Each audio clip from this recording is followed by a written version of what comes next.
This is update for April 28, 2023, day 429 of the war, and of the date update. It's also catch up for April 27. So today, first, I would like to provide update on the situation in the U.S. Financial system, and there the problems are going back to sort of where they were. And I mentioned before that as long as interest rate in the US remains, as you can see here, Fed fund target rate between 4.75 and 5%, and it looks like it's going to go up. I think on May 2nd or 3rd to between 5 and 5.25.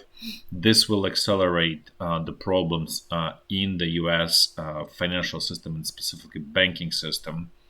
And what this interest rates, this high interest rates, what they effectively do, they effectively make entire banking system bankrupt. And the initial sort of, how to say, flare up came early March. It was put down and put in remission, let's say, probably if I borrow medical terms, temporarily.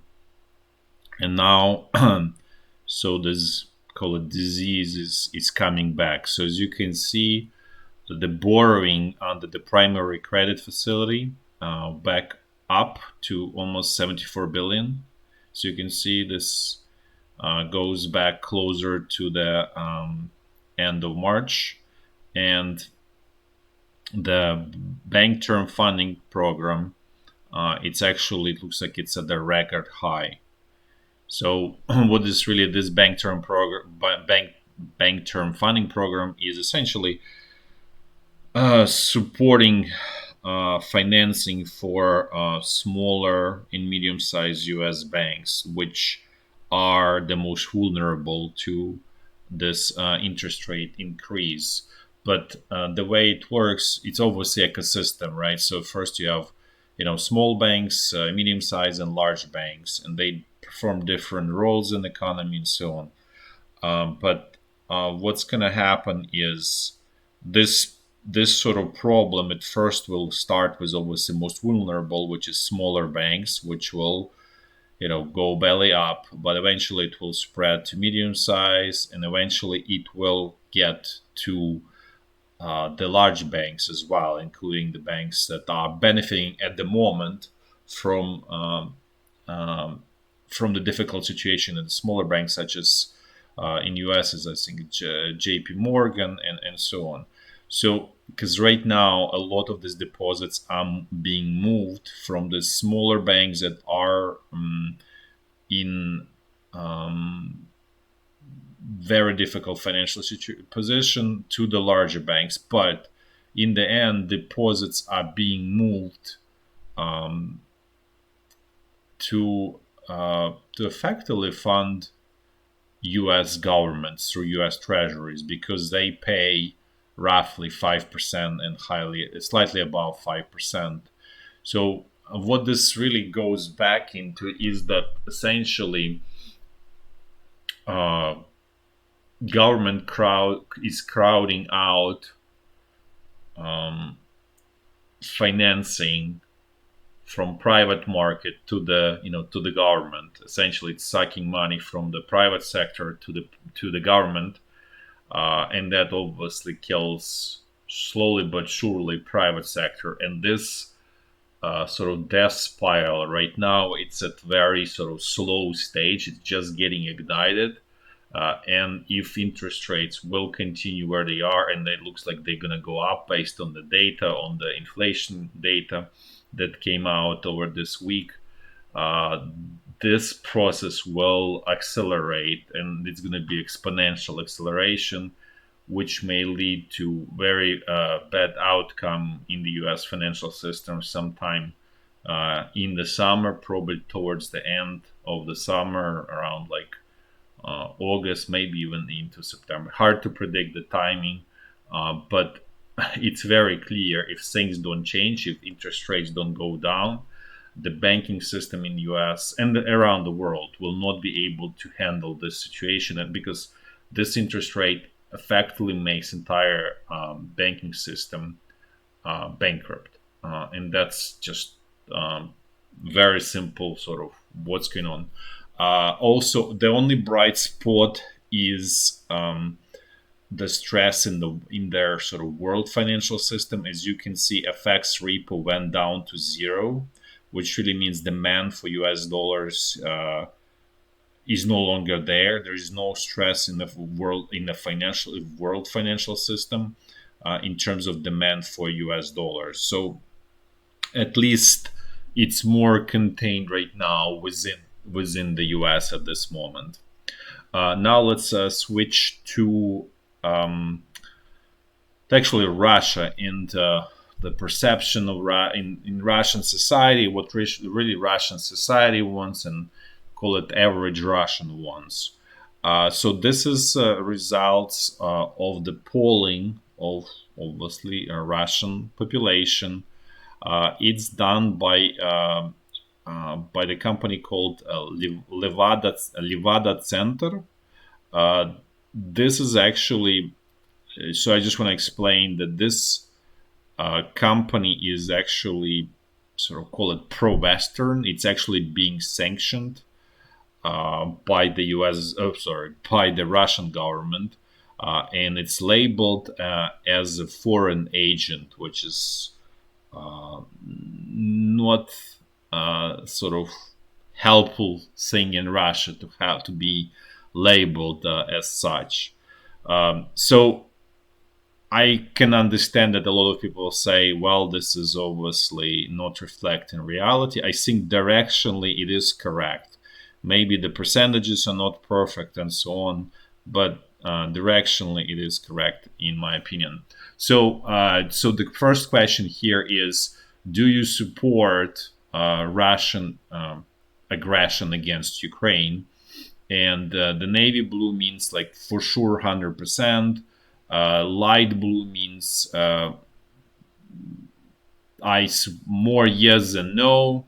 Then orange means more no than yes, and then red means definitely no, and gray people were simply afraid to answer because this is in person interviews, so it wasn't anonymous.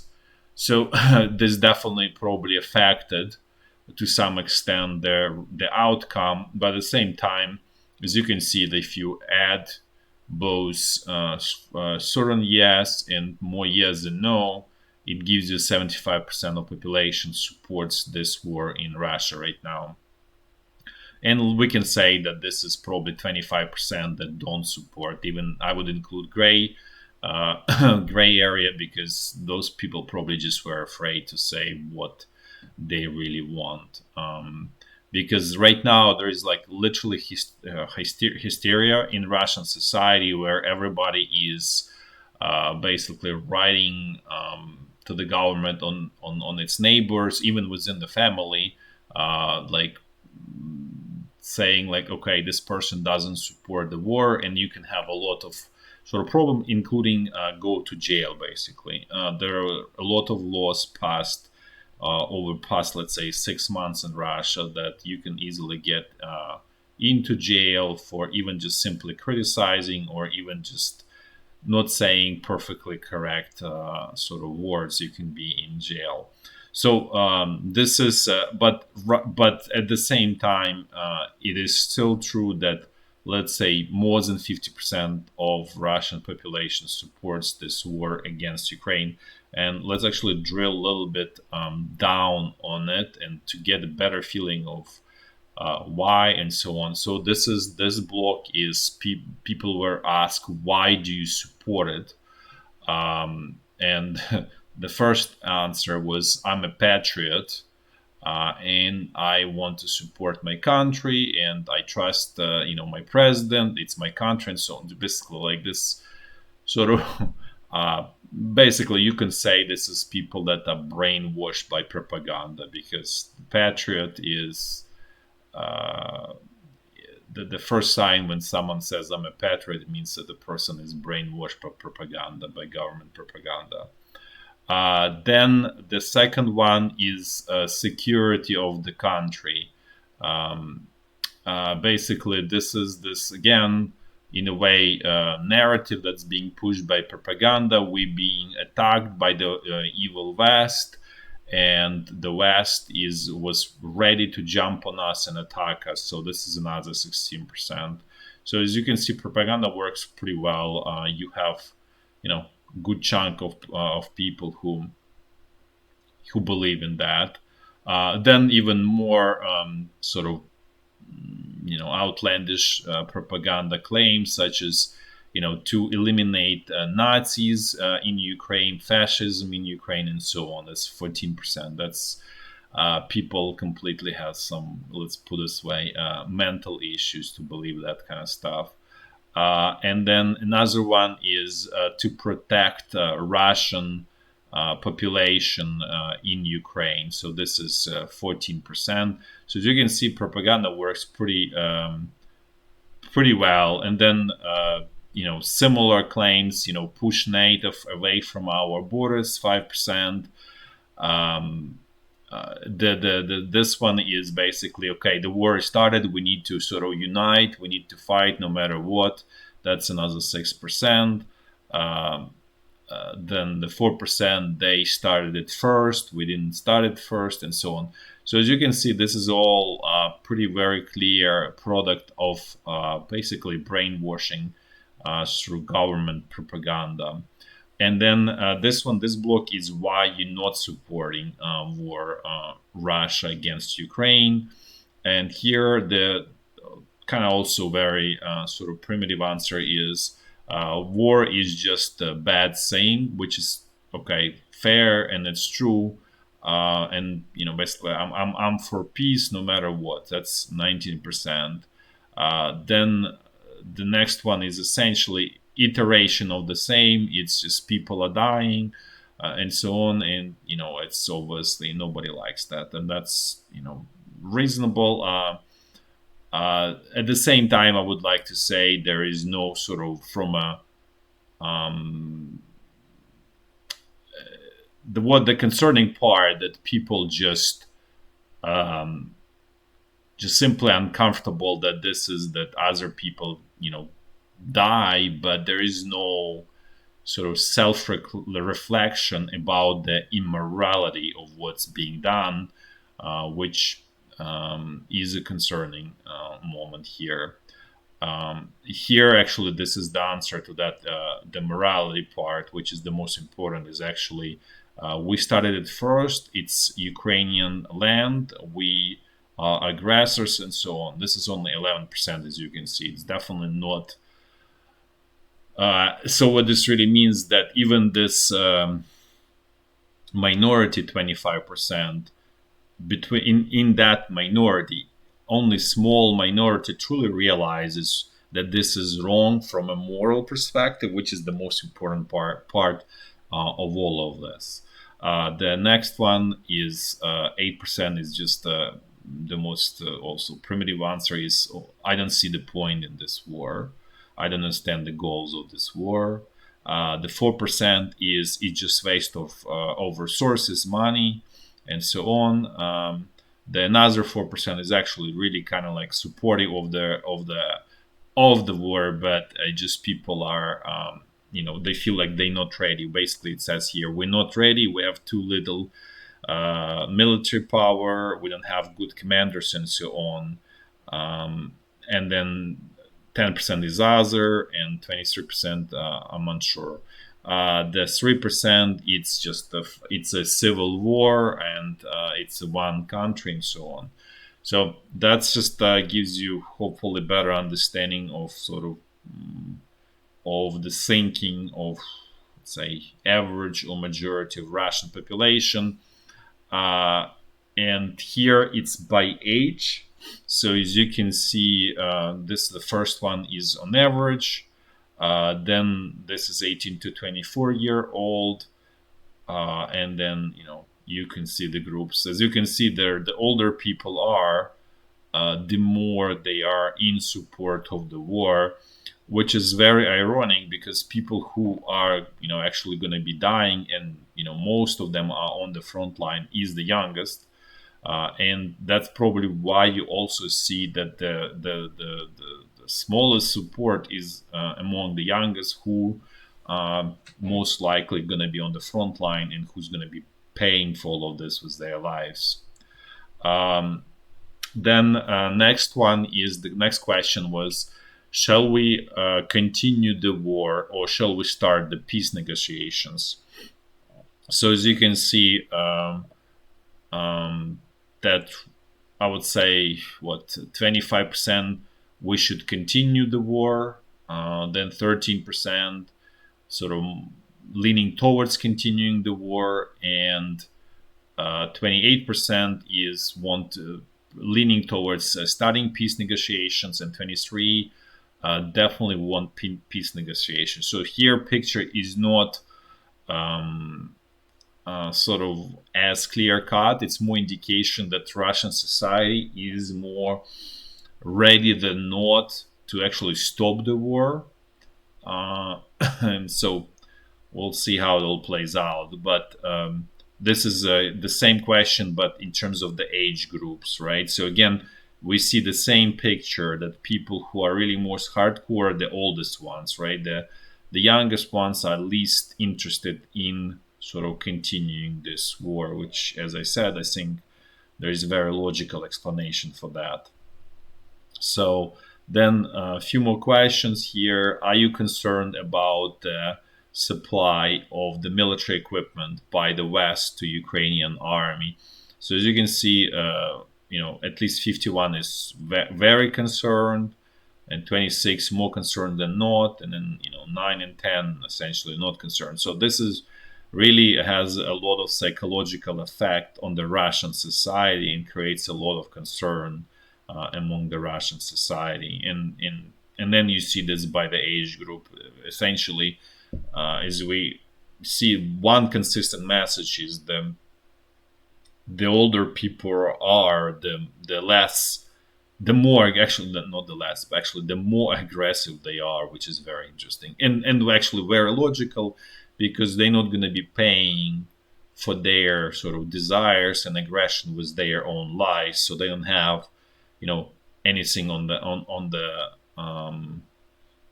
anything to risk, so they're risking with someone else's lives, which is, I would say, very dishonest approach to the situation, to the problem.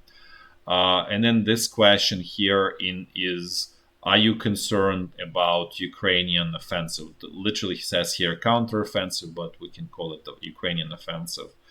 So as you can see here, 28% very concerned, 34 somewhat concerned, and then you understand 16 somewhat unconcerned, and 17 totally not concerned. So again, there's quite there's significant amount of concern in general, but so let's just it's another question. Here it's more of the assessment of the Russian society, whether they feel it's closer towards the end or they prepare to do more sacrifice, because the question is literally the main sort of difficulty and obstacles related to war against Ukraine, are they behind us, or we going through them right now, or are they still in the future? So sort of all of the sort of obstacle and most difficulty behind us is navy blue, which is 10%. Then we going through them right now, this light blue. Everything is ahead of us is red, and unsure is 11. So as you can see, Russian society is probably pretty realistic about the assessment. Very, very few people believe that everything is over, that that it's closer towards the end.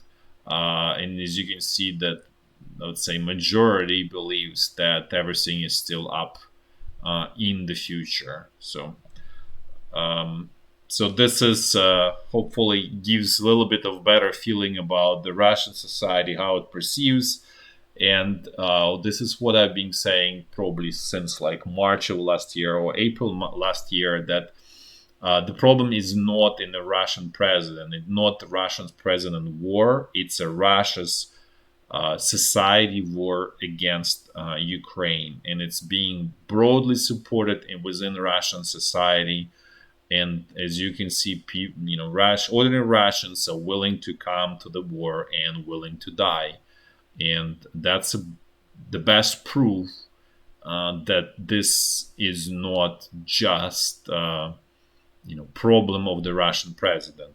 As I said before many times, that uh, the Russian president is a fairly peaceful person relative to what Russian society could produce otherwise. So he's definitely not the problem in a way. It's really the problem is deeply rooted within the Russian society. Then let's talk about more sort of, again, as always, strategic questions and strategic updates. So first, there are sort of new rules in Russian, all sort of new decrees passed by, saying, Russian president. Basically, all of this newly captured territories, the people there or Ukrainian population there is required to take Russian citizenship, and then if they don't, they face deportation.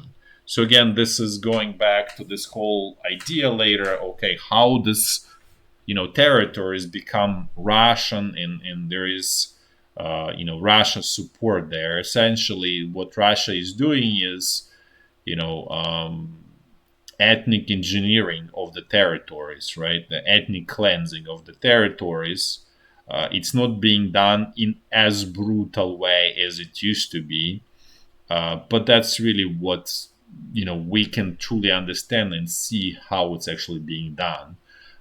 In the past, and this is why some of these territories has significant Russian population, because this is what the Soviet Union did, what the Russian Empire did in the past, but it was done in much more brutal way. There was literally ethnic cleansing, and so all of these claims from Russia saying, "Okay, this is our territories because there is a Russian population," are really false narrative, because a lot of people were literally brought by the trains after Ukrainian population was basically eliminated in those territories, and then you see this Russian supporting population.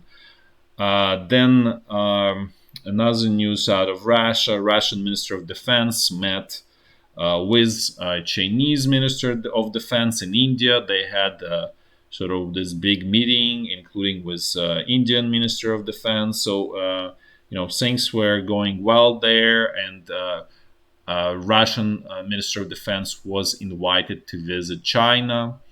The more important, I think, there was very clear statements by Russian Minister of Defense, where he clearly explained that this is Ukraine is over the subset of the larger war of the alliance of uh,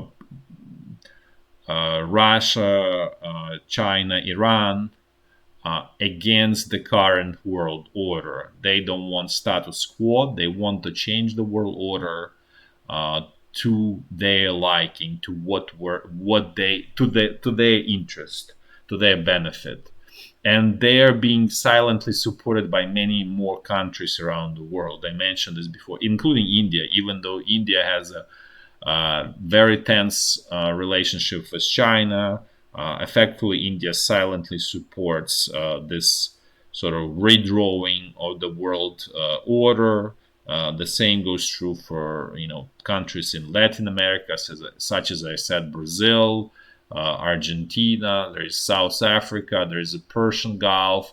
So there's a lot of desire for, let's put this way, realignment and changing world order from the call it developing world, and that's really what this war just was, the sort of the first shot in this bigger conflict to redefine the world, to change the world order, or attempt to change the world order. That's probably a better way to say it. Then another news out of Russia: Russian president visited manufacturing R&D and manufacturing facility for UAVs, uh, and where he basically made sort of speech and said that we need to mass produce this UAVs like a sausage. That really means that there will be a lot of financial support. It is very unclear whether it's going to be effective, because the typical modus operandi in Russia right now is essentially what's called it's sort of called state capitalism, but what this really means is that this is few corrupt people create their sort of businesses, and they're getting money from the state budget uh, to produce whatever is needed, and then supply it back to to the state agencies or state organizations. And so this is extremely inefficient. This really means, that a lot of the funds are being stolen in the process, misused. All sort of like the result is extremely poor, and it's also monopolies. That's You can also describe this as monopolization, right? So Russian economy is sick with that, and tend to be, not be able to sort of produce expected results. So we'll see if this is gonna, materialize, if it's gonna, what's gonna come out of it. But there is, at least at the high level, sort of realization and admission. Okay, we need to invest money in UAVs, which is before Russian top was actually in denial of that. By the way, Ukrainian top is still in denial of that. I mentioned about absolutely incompetent Ukrainian Minister of Defense, who, and I would allegedly corrupt, because obviously there is no court decision, but there's a lot of allegations against him for corruption, and he still remains in his position. And where, as I mentioned before, he was saying that, oh well, Ukrainian soldiers don't need this tactical UAVs because they're only good for videotaping weddings. And now he's actually new, I would say should be famous statement, that the only thing that Ukrainian soldiers and the Ukrainian military missing is just vegan option in the food menu. That all of the rest of the problems are resolved. This is the only missing part. Again, it speaks volume to the level of incompetence that's unfortunately prevailing in Ukrainian both political and military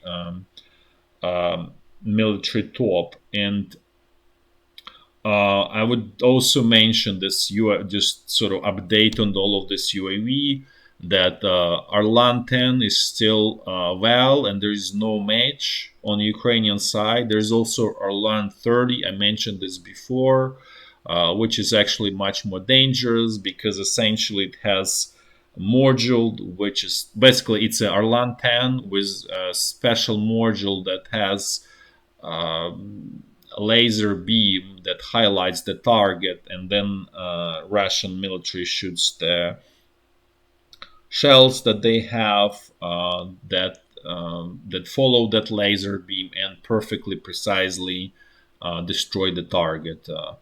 And there's a lot of damage being done to Ukrainian military, especially high value military assets such as anti-air defense, or all of the self-propelled howitzers that's coming from the West, that are extremely sort of important, and it really at this point backbone of Ukrainian defense system. And there is, I would say, this is obviously anecdotal estimate, but at the rate that they're being destroyed by the Russian AUAVs and this Arlan 10s, no, Arlan 30 with the help of this laser guided shells, is probably higher than what Ukraine is getting from the West, and it's totally unsustainable. Uh, and again, this goes back to there are several problems here. First of all, There is a problem at the level of training, motivation of these people who operate this equipment, and this is really organizational problem in Ukrainian army, where there is no, I would say, positive selection. So those who are better one, they should basically, there's no meritocracy in a positive meaning of that word, where if you have better knowledge, better skills, you go up to the top. It's actually in a way, in many instances in Ukrainian military, it's a negative selection, and I said this before many times, and this results to inability to use this Western equipment efficiently and effectively, and results in the losses of this equipment. I just want to bring up a mm, uh,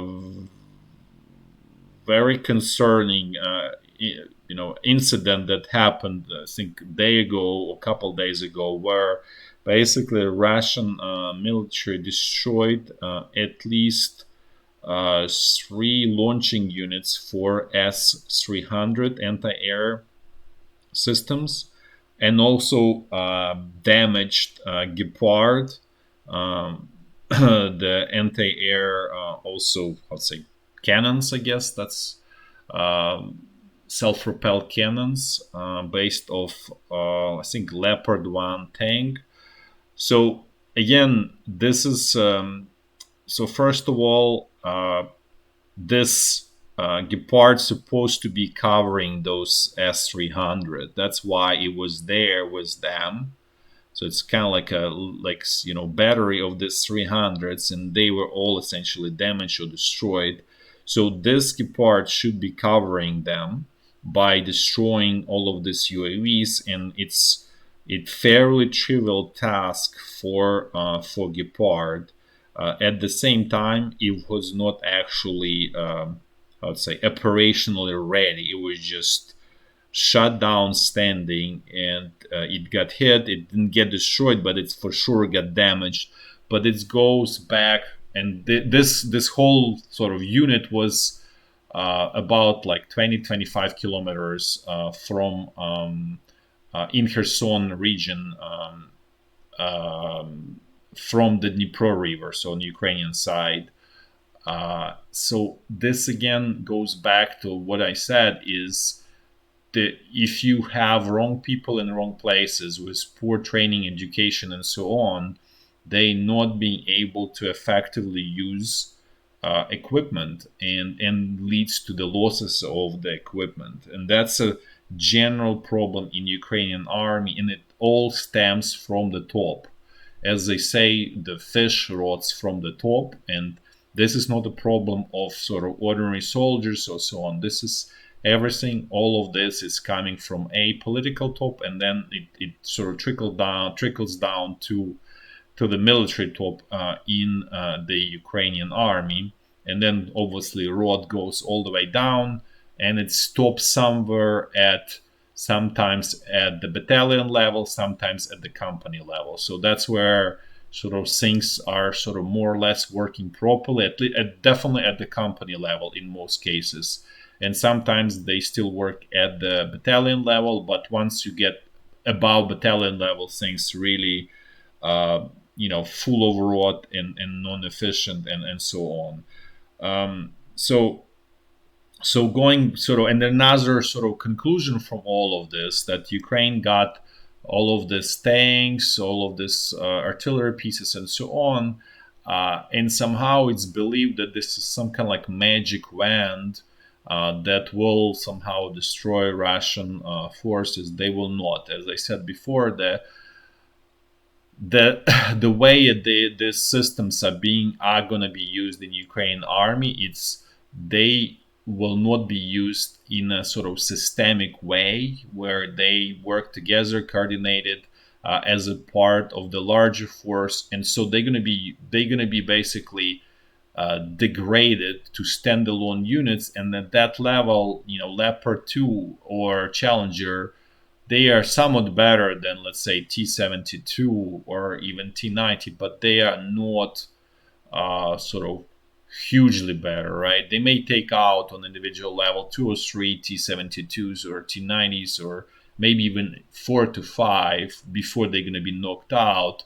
But if you're really saying Ukraine does not have that many, so okay, Ukraine may knock out with this help, let's say 300 to 400 Russian tanks, but that just, Russia has, functioning, you know, tank factory, and one of the, I would say, probably largest in the world.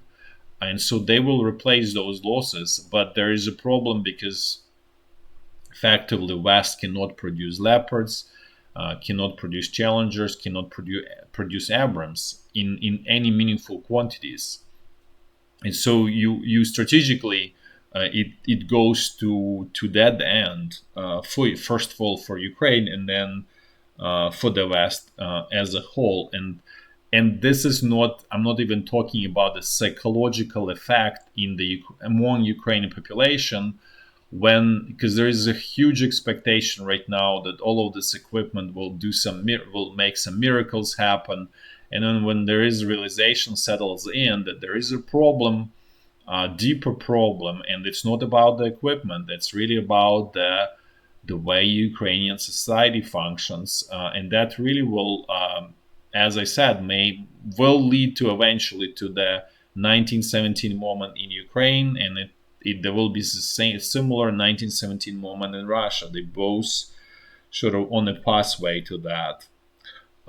So hopefully, sorry for this kind of like long discussion, but I think this is really important to understand this sort of small piece of the conflict in this larger conflict for the world, so for the new world order, let's put it this way. Then I will continue discussing Russia. So Russia and Iran are in the final stages of connecting their financial and payment systems. So that will essentially will automatize, payments for the export and import of goods. And Russia is actually importing a lot of um, a lot of uh, a lot of goods from Iran, surprisingly. And even they have, I think, Coca-Cola from Iran, because they don't get Coca-Cola from the West right now. Then again, going back to Russian military, so the deputy of Minister of Defense, who was responsible for supply of the equipment to Russian army, he was dismissed and he's replaced with a new person. Net, it's positive development for the Russian side, because it's very clear that the previous person was inept. It doesn't mean that the new one is better. We'll find out. But this whole idea that there is desire to change, that's by itself the process is positive, because it really means eventually, by trial and error, you may find the right person, and that's obviously is going to be concerning for Ukraine. Then again, Russia, and this time India. What I mentioned before, there is really a problem with the payments, with using rupees or Indian rupees or Russian rubles in the payments, and effectively payments between the two countries pretty much don't work, and that really creates problems for the trade between two countries. With China, it's easier because China is producing a lot of goods that are needed, desired. As I said, that China is a factory of the world, so there is no such problem. But with India, India has very limited choice of products that are needed, desired in the world. So as you can see, then the trade does not work, and this is what I said, that this trade using their local currencies is really barter.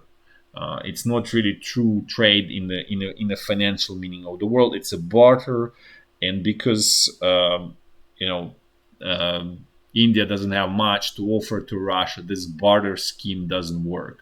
And in general, barter scheme is always inferior, always you know how to say, net negative for the economy. Um, So now let's actually. Oh, and then one last item. This time it's Germany, US, and China. So, U.S. is trying to pressure Germany to stop exporting chemicals that are apparently being used in lithography process in China. So essentially, there is desire to really stop development of semiconductors in China completely.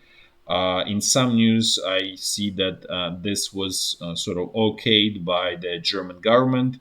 In other news, there is still sort of pushback from Germany. So I think it's going to be very critical sort of piece of information what comes out of it, because it's obviously going to be extremely harmful to China, and obviously it will let's say irritate and create a lot of anger in China. It's already probably doing that, because even the attempt of it is very obvious to to Chinese leadership.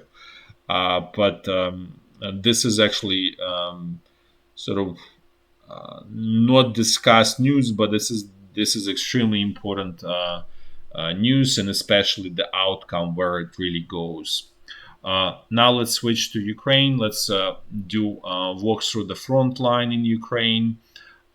We're gonna do it in a clockwise fashion, as I always do, starting from very north.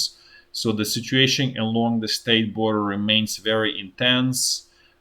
Ukrainian side is trying to attack sort of Russian neighboring territories. Also, there are Ukrainian attacks in Crimea. Some of them actually are successful, and in some way they probably helpful to the military effort, because there was destroyed fuel terminal in Crimea.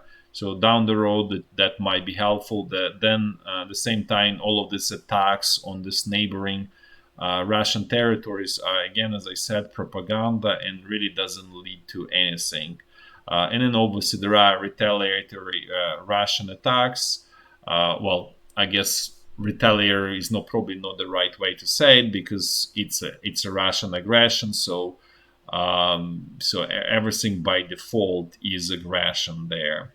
But so far, effectiveness of Russian, there were another wave of rocket attacks against Ukraine. I would say the efficiency is of these attacks from Russia, is close to zero. B, it's you can clearly see that Russia doesn't have enough resources to continue large scale attacks at this point.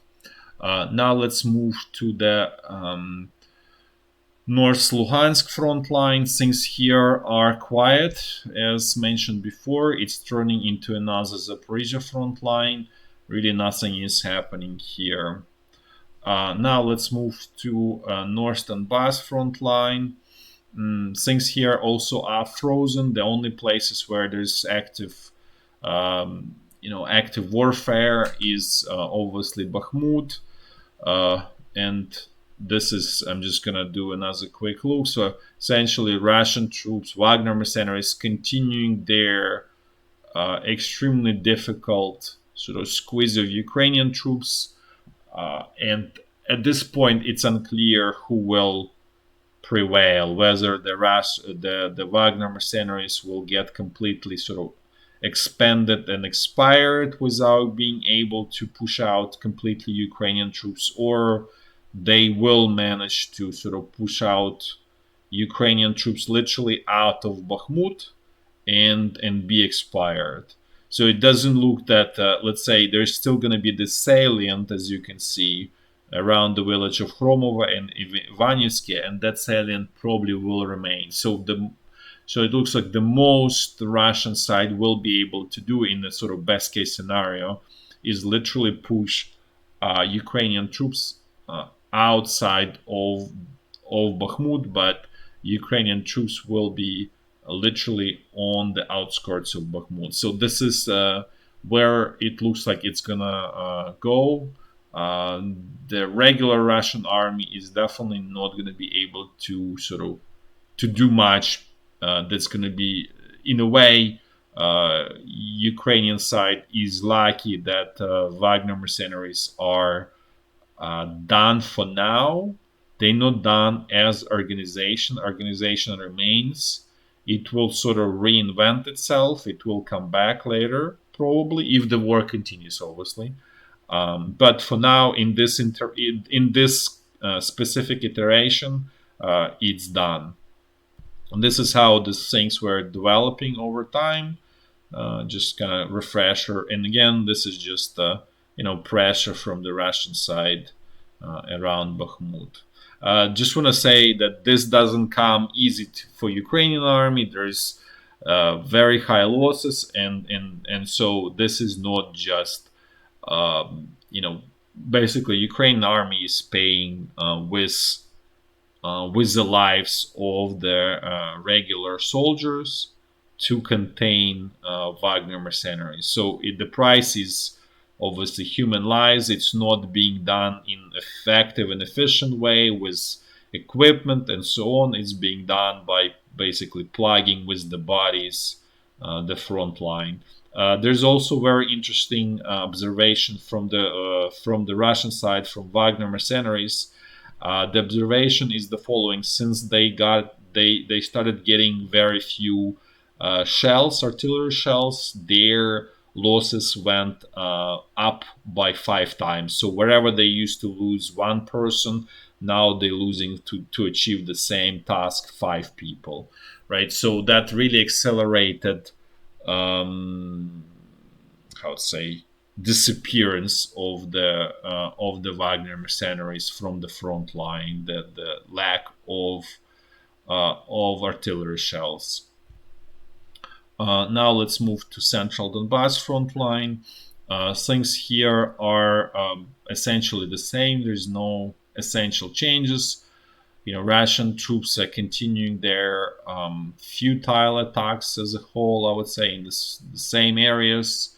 Pisky, Marinka, today was Novomikhailivka. They apparently regrouping here north of Avdiivka, but the attacks probably will renew there pretty quick in next couple days. So this is just the picture around Avdiivka, which is unchanging since at least March 24, and really since essentially March 20th, around that time frame. And now let's just the last section of the front line, Zaporizhya. Things here are quiet. I'm not going to even look into it at this point. This is going to be only active when the offensive starts. Again, this incompetent Ukrainian Minister of Defense now stating that Ukrainian army is ready for offensive and just waiting for the sort of final yes from apparently Ukrainian political top. Again, this is another, how to say, example of his personal incompetence, because you don't announce offensives because that's not really helpful and leads to excessive losses, and those excessive losses are literally his personal sort of fault, his personal responsibility. But unfortunately, he's not going to be held sort of responsible for the damage that he's doing. This is he's just going to continue doing his damage that he's been doing since the very beginning.